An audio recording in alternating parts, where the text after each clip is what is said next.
Hello everyone, welcome back to the channel of Thinkonomist. In our today's video we are going to be having a sort of an analysis, a longer discussion about one of the most popular topics nowadays. I'm sure that really many of us are being affected on a daily basis by this topic, and we are going to be examining the so-called body positive campaign movement. There are many expressions for this trend nowadays in the 21st century, and in this video I'm going to attempt to provide an economics-based analysis of the whole movement, and of course, as usual, we are trying to keep ourselves as critical as possible, because this is the only thing you can remain rational. If you're interested, stay with me. So first of all, I'm really sure that most of us, especially women, are being faced with the so-called body positive campaign movement. Practically, it has started a couple of years ago, around 2004, when the famous Dove campaign was initiated. However, other critics and researchers say that it had started much earlier. We have no idea about its precise launching of the whole campaign, yet the first memories that we might be having is around 2004. The whole idea is evidently about making the public opinion positive towards women, bodies of all shapes and sizes. I'm sure that everybody knows the core issues of the whole movement. It's not my task here to make a presentation about that. But what is more important is we want to have a sort of decision about its economic rationality. So hopefully by the end of the video you would be able to make your own judgment. And when talking about judgments, I have to say here that this video was not made to make any judgment about any other person. We are definitely sticking to the rules of economics. Well, my first point here that I would like to make is the whole campaign is a bit contradictious just by the fact that we are talking about beauty, okay? So what is the first thing that comes to your mind when we talk about beauty, when we talk about fashion, when we talk about these values? Beauty is a really subjective issue. So everybody has a different interpretation of that. Although there are a couple of mainstream ideas, filters, trends that we kind of attribute to beauty, in itself it is neutral, but when we have to make a decision about somebody or something, whether it's beautiful or not, it is really a subjective issue. So when a whole campaign is based on something extremely fluid, something truly subjective, the whole core idea would be somehow not that precise, not that focused, if you know what I mean. So this is the first thing here.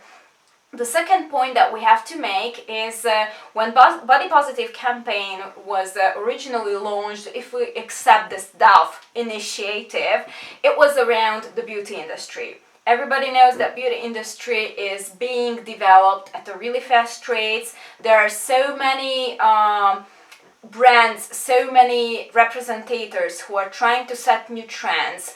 Billions of dollars are being migrated from one segment to the other one, and women are crazy about the beauty industry, so there is an extremely big capital potential there. I think we can agree on this fact. And from the beauty industry it started to migrate to some other segments, to the fashion industry, to the fast fashion industry, so closer and closer to an average consumer, to an average client, to an average person, because it had to be made available practically for everybody. Why? Let's go back to a couple of other issues here. The third point to make is we must be going back to the concept of economic rationality, okay? So, going back to the 21st century issues, economics, what is the first thing that comes to your mind nowadays? Globalization, what does it mean? People work a lot. our life rhythm is really a chaotic one, okay? We spend tremendous hours per week, per month at our offices or at home or at any public organization, at the university. We have some pretty bad lifestyle. We eat fast food, we buy fast fashion clothes, we are not really paying attention to our health, okay? And health is here a key point that we must conclude. So that's perfectly fine that, and I think everybody has to agree on that people might not be biased based on their look, their appearance, their gender, or anything else like that, but in the background, when we want to preserve our cold rationality, at the end of the day, it is about the health issues. So, as I said, beauty is something really subjective. There is no person on this earth who would be able to give the definition of it. And when somebody is trying to do so, you are being manipulated. So try to stay away from those brands, corporations who are trying somehow to give an explanation of beauty. That's not correct. However, if we go back to the facts, and health is indeed it's a science, we need to know what is healthy and what is not for our body. So when this so-called campaign is trying to make acceptable everything regarding our appearance, we must be again really skeptical, because it's not our rational choice, it's not our rational motivation. If we are struggling with some serious health problems, or in the future we might be developing ones, because we are living this hectic lifestyle, that we should stick to our current status because it's okay, it's acceptable. Acceptable, you should be meaning that other persons should never say anything negative about your appearance or about other things that you are engaged at. But from your personal health and balanced lifestyle perspective, it is not okay in the long run. So the whole problem with the body positive movement is they are making a couple of values compulsory for everybody. So everything is accepted.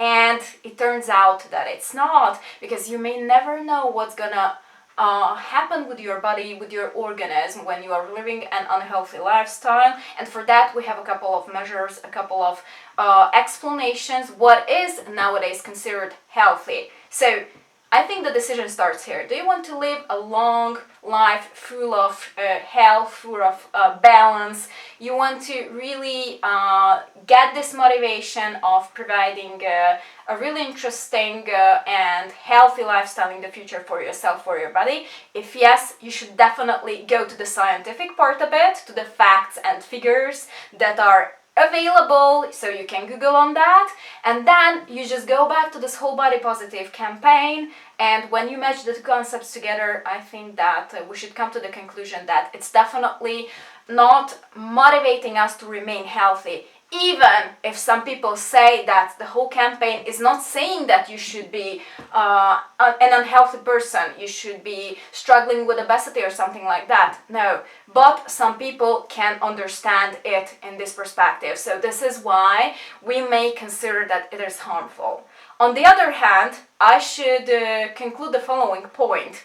Again, going back a bit to the beauty standards. Okay, where is nowadays beauty available? Let's think with the head of an average teenager, okay? 20 years old, 25, something like that. They go to the social media, they go to the Instagram, and when you visit those platforms, regarding women's beauty, you would be discovering some really interesting and I would say funny pattern. There are two types of women which are nowadays praised and highlighted by the society. One of them is the perfect, I would say, Western type of woman with blonde hair, really thin, having absolutely no, I would say, mistakes, so nothing is sticking out, everything is so flawless and perfect. And although we know that it is manipulated, obviously it is photoshopped, obviously there are thousands of filters and corrections there, somehow it is accepted, and those pictures are just in themselves are becoming really popular, because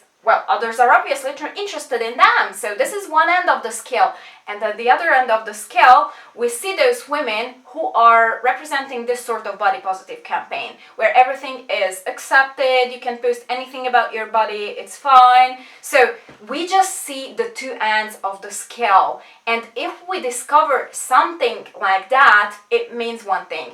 Beauty has become extremely a hot topic nowadays. It is a radical approach that we see. It's not okay. So those two values, those two sets of the understanding of beauty, they are just absolutely controversial.